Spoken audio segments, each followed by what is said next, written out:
Hola a todos y bienvenidos a Construyendo y Mejorando Comunidades, el podcast donde exploramos los cimientos, los ladrillos y a veces las grietas de cómo tajamos lazos sociales. Hoy nos acompañan los estudiantes Jorge Fuentes, Antonieta Cornejo, Martina Gajardo, Samuel Castillo y yo, quien habla, Catarina Rodríguez. La primera pregunta es, llegas a un territorio donde las personas no se reconocen como comunidad, no hay sentido de pertenencia ni organización, ¿trabajas igual? ¿Desde dónde se puede construir algo colectivo? Empecemos con usted, Martina. Por mi parte, claro que se trabaja. Precisamente la ausencia de ese sentido de comunidad es el punto de partida para facilitar el proceso. Podríamos empezar con un diagnóstico rural participativo, aunque no sea rural. El principio es el mismo, involucrar a las personas en la identificación de sus propias necesidades y realidades. Es decir, buscar una semejanza que los una como sociedad. Quizás estén en un nivel de pasividad o solo como fuente de información, pero el objetivo es moverlos hacia una participación interactiva o incluso ser ambiciosos y alcanzar la autogestión. Estamos hablando de querer que la comunidad participe lo más posible para generar compromiso. El proceso es claro. Diagnóstico, investigar, diseño de intervención, evaluación constante. El diagnóstico inicial será clave para entender por qué no se reconocen como comunidad. Bueno, desde mi posición relacionada con la ética, el primer paso, ¿cierto?, es invertir tiempo en conocer a la comunidad antes de poder intervenir, debido a que si no se pueden reconocer como comunidad, la labor que tenemos nosotros es acompañar, no imponer nuestra visión de lo que debería ser. Los principios de la psicología comunitaria, como la horizontalidad y escuchar a los que nadie escucha, son fundamentales aquí. Winkler y sus colegas enfatizan la importancia de establecer una relación de confianza y nos orientan hacia la responsabilidad social, que en este caso podría ser la de facilitar espacios donde la gente pueda empezar a reconocerse mutuamente. Pero esa falta de comunidad no es un vacío, ¿cierto? Esa falta de comunidad es una construcción social en sí misma y puede ser un reflejo de lo que Montero identifica como el desafío de la psicología comunitaria en América Latina frente a la creciente desigualdad y la necesidad de oponerse al individualismo. El paradigma crítico nos dice que la realidad es socialmente construida y se explica a través de una lógica dialéctica, o sea, la tensión y el conflicto entre opuestos.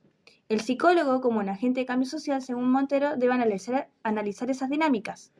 Freire nos hablaría de la necesidad de concientización, de que las personas reconozcan las condiciones que los afectan. Y aquí el paradigma desde el cual miramos es clave, ya que si partimos de un paradigma positivista buscando una comunidad objetiva que medir, nos frustraremos, mientras que un enfoque constructivista o socioconstruccionista sería más adecuada ya que nos permitiría entender que la realidad es construida por los individuos a través de sus experiencias o en las relaciones sociales y el lenguaje. Lo colectivo se puede construir desde esas narrativas individuales y compartidas. Tal y como dice Husserl, el sujeto y el objeto observado en cuestión son inseparables. Nuestra presencia ya modifica ese no reconocimiento. El postpositivismo reconoce que toda observación está mediada por teorías, por la cultura del investigador y por múltiples fuentes de sesgo.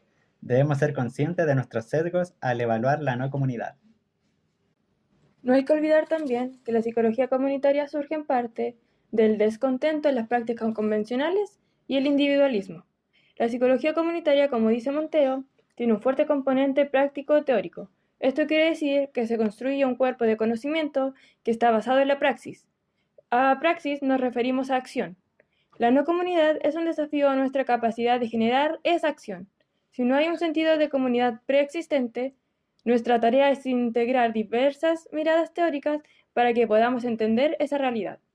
Un ejemplo es el enfoque ecológico contextualista de Kelly, el cual resulta la responsabilidad del individuo, su flexibilidad y capacidad para construir la realidad, por lo que hay que apelar a esa capacidad individual para eventualmente poder construir algo colectivo. No hay una receta única. Esto se trata de construir conocimiento a partir de experiencias y reflexiones. Entonces, ¿desde dónde se empieza a tejer ese colectivo?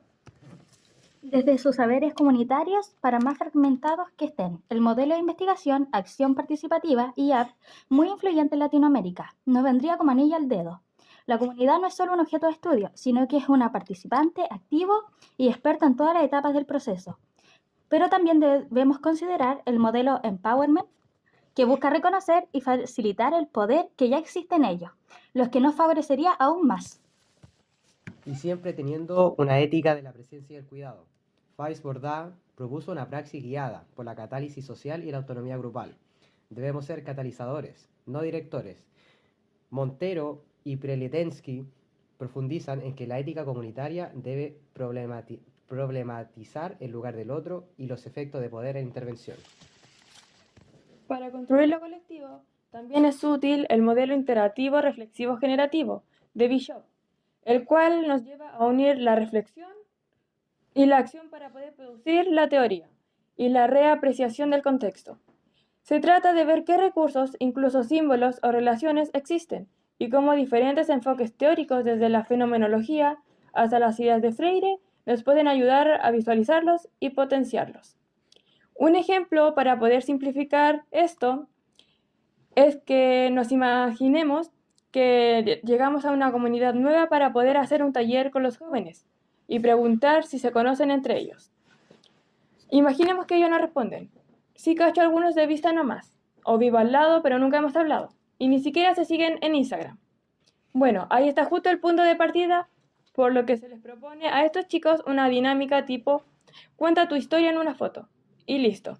Ellos comienzan a compartir vivencias similares y ahí se enciende la chispa. Lo que al inicio parecía un grupo descontento y desconectado era simplemente una comunidad dormida.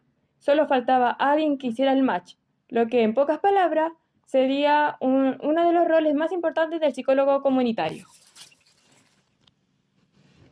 Muy interesante. Pasemos a la segunda pregunta, que a menudo genera debate. Durante una actividad comunitaria emergen discursos religiosos o políticos con los que no estás de acuerdo. ¿Intervienes? ¿Te mantienes neutral?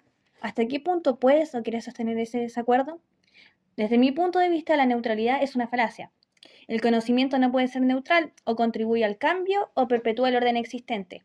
Esos discursos son expresiones de poder y de cómo se construye la realidad. Foucault nos enseñó mucho sobre la relación entre conocimiento y poder. Si un discurso es opresor o excluyente, mantenernos neutrales es tomar partido por la opresión. La psicología comunitaria busca la liberación de dicha opresión llevándolos a la transformación social. Igualmente, el conocimiento, como dice el paradigma crítico, debe contribuir a la transformación social, y si un discurso va en contra de esto, hay una base para intervenir. Esta pregunta genera un dilema ético bastante complejo. Por un lado, tenemos el principio de respeto y la sensibilidad cultural que menciona Winkler, el cual es el principio ético fundamental en la psicología comunitaria, que se refiere a la importancia de comprender y respetar las diferencias culturales presentes en la comunidad, por lo que no podemos imponer nuestras creencias. Pero, por otro lado, si estos discursos atentan contra la justicia social o la dignidad de otros miembros, nuestra responsabilidad social nos llama a actuar. El texto sobre orientaciones éticas en Chile lo dice claro. La ética es para actuar en escenarios políticamente cargados. Recordemos que la ética no es una regla, es una forma de estar con otros con respeto y compromiso. Mi compromiso es con el bienestar de todos, lo que podría implicar abordar un discurso dañino. El cómo intervenir es sumamente crucial, porque no se trata de censurar, sino de facilitar un diálogo donde todas las voces sean escuchadas, especialmente las históricamente silenciadas. Si un discurso monopoliza o intimida, hay que intervenir para asegurar la participación real, quizás recordando los objetivos comunes de la actividad o utilizando técnicas que promueven la escucha activa entre los participantes. El psicólogo comunitario entra aquí con el papel de un facilitador de esa relación dialéctica entre los agentes externos y los agentes internos mencionados por Montero. Desde el paradigma socioconstruccionista, esos discursos son parte del proceso de cómo la realidad se construye en lo social, en el lenguaje y en las interacciones. El investigador, en este caso el psicólogo, es parte de lo que estudia. El desacuerdo es una oportunidad para comprender esas construcciones.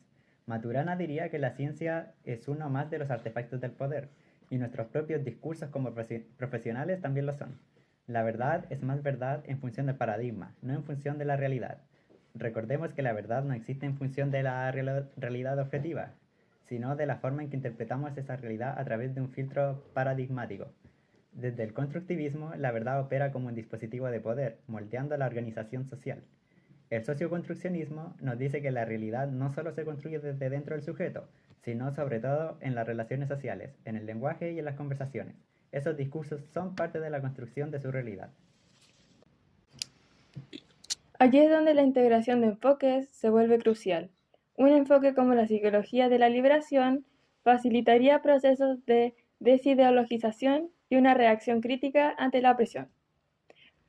Sin embargo, también debemos considerar la concepción del ser humano como actor y constructor de la realidad, del socioconstruccionismo de Gergen. Sostener el desacuerdo implica primero comprender profundamente ese discurso, desde la perspectiva del otro, incluso si no lo compartimos, para luego decidir la forma más éticamente responsable y constructiva de abordarlo, sin olvidar el rol profesional en función del contexto. Un enfoque sistémico nos ayudaría también a ver las sociedades como sistemas abiertos, en constante cambio, y cómo estos discursos son funcionales o disfuncionales dentro del sistema relacional que se está dando. La humanización de las ciencias, que trae el constructivismo social, implica abrir espacios a esas respuestas subjetivas. Recordemos también que la psicología comunitaria chilena, por ejemplo, es diferente a la psicología comunitaria argentina, ya que el contexto cultural, social y económico es diferente. Nuestra forma de abordar estos desacuerdos también debe ser conceptualmente sensible, integrando lo ético, lo técnico y lo político. Entonces, ¿hasta dónde sostener ese desacuerdo? ¿Cuál es el límite? En mi opinión personal, el límite está en no dañar y en el compromiso con los principios de la disciplina. Si el discurso incita al odio, la discriminación o la violencia, o si socava la posibilidad de construir algo juntos, creo que el límite se ha cruzado. La responsabilidad del investigador es explicitar el encuadre, delimitar responsabilidades y, si es necesario, confrontar de manera respetuosa pero firme, siempre en pro del bienestar de la comunidad en su conjunto. Yo creo que también hay que reconocer que no hay una verdad única, sino muchas formas de entender la realidad. El psicólogo debe ser consciente de su propio lente o paradigma y cómo este influye en su percepción del desacuerdo y su forma de intervenir. Tal como se indica, siempre que miramos la realidad la distorsionamos mediante algún lente o intencionalidad. El límite también se relaciona con la coherencia de nuestra praxis. Tal como dice Montero, la psicología comunitaria tiene un frente ético que define la naturaleza de la relación entre los sujetos de la comunidad y un frente político que es el que da el lugar a diferentes perspectivas. Si un discurso niega la dignidad o la participación de otros, se contradice la esencia misma de nuestro trabajo. Aquí, ir más allá de los fundamentos de la disciplina científica implica tomar una postura que defienda esos valores fundamentales. Y siempre buscando que la propia comunidad reflexione sobre esos discursos. En la IAP, la reflexión es clave. Quizás la intervención sea preguntar cómo este discurso nos ayuda o nos alcanza nuestros objetivos como grupo. Se trata de devolver el poder al colectivo para que ellos mismos gestionen esos desacuerdos, fomentando su capacidad para actuar colectivamente sobre sus propias realidades. El límite también lo marca el objetivo de transformación social y empoderamiento. Si el discurso perpetúa la opresión que buscamos transformar, el psicólogo comprometido con una praxis crítica, situada y socialmente comprometida, tiene el deber ético-político de intervenir, no para imponer su verdad, sino para cuestionar las verdades que oprimen, como diría Freire al hablar de la desideologización. Ya, mira, a mí una vez me pasó que en una reunión una mujer de edad dijo, mira, yo creo que la depresión es falta de Dios. Cuando uno tiene fe no se sienta así de mal. Y yo quedé frío por ese comentario, ya que por mis conocimientos en psicología uno sabe que eso puede invalidar lo que las otras personas sienten o viven.